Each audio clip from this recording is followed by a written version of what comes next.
भारत के उत्तर में हिमालय की चोटियों में एक ऐसा स्थान है जो आज भी रहस्यों से घिरा हुआ है, जिसे कैलाश पर्वत के नाम से हम सभी जानते हैं। इसे धरती का केंद्र, दिव्य शक्तियों का स्रोत और भगवान शिव का निवास स्थान कहा जाता है।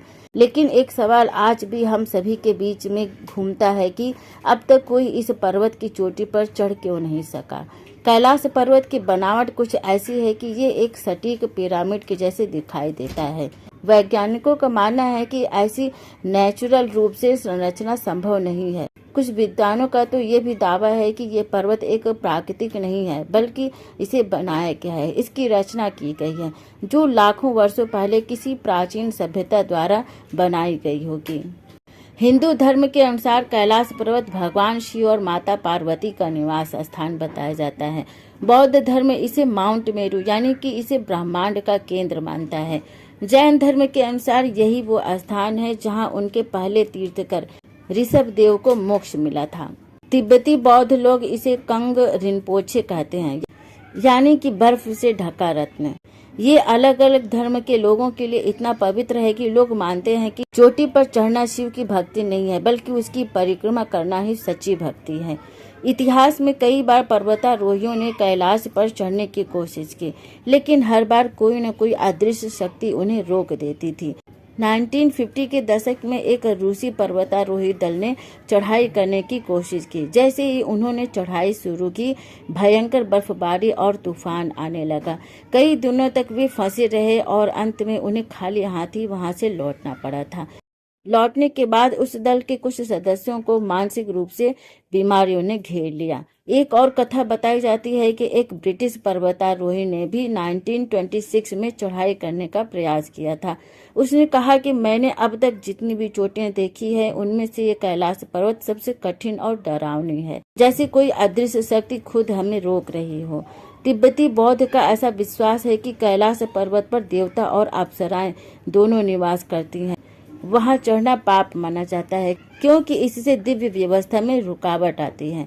कहते हैं कि जो भी चोटी तक पहुंचने की कोशिश करता है, या तो वो रहस्यमय रूप से बीमार पड़ जाता है या फिर रास्ते में ही गायब हो जाता है।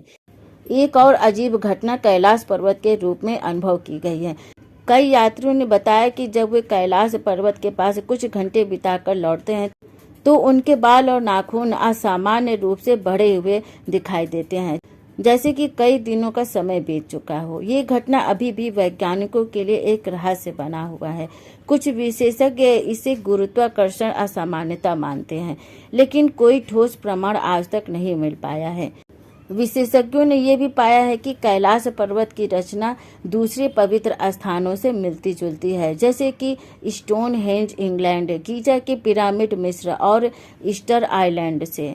ये सभी स्थान एक काल्पनिक रेखा में जुड़े हुए से मालूम होते हैं, जिसे पवित्र अक्षांश रेखा कहा जाता है। क्या ये मात्र संयोग है या फिर प्राचीन सभ्यताओं ने कुछ ऐसा रचा है जिसे हम अब भी समझ नहीं पाए हैं? कई साधु और यात्रियों ने कैलाश के निकट रहस्यमय प्रकाश, अजीब ध्वनियां और अलौकिक आकृतियों को देखने की बात बताई है। कुछ रिपोर्ट्स के अनुसार नासा के वैज्ञानिकों ने कैलाश पर्वत के पास कुछ अद्भुत रेडिएशन सिग्नल पकड़े हैं, लेकिन ये रिपोर्ट्स अभी तक आधिकारिक रूप से लोगों के सामने प्रस्तुत नहीं किया गया है।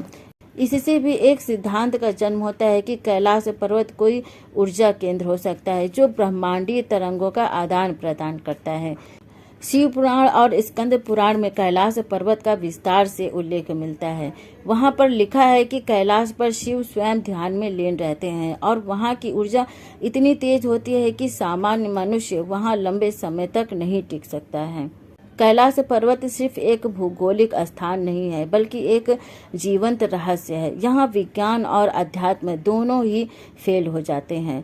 शायद ये हमारी सीमित रचना की बस की बात नहीं है। शायद कैलाश हमें यही सिखाता है कि सब कुछ जानना जरूरी नहीं होता है, कुछ रहस्य बने रहना ही चाहिए। और इसी रहस्य के कारण ही आज भी कैलाश पर्वत पर कोई मनुष्य चढ़ाई नहीं कर पाया है और शायद कभी कर भी नहीं पाएगा। कैलाश का शिखर केवल दर्शन के लिए है, स्पर्श करने के लिए नहीं है।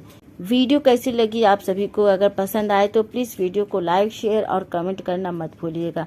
आगे भी ऐसी जानकारी के लिए चैनल को सब्सक्राइब जरूर करें। Thank you.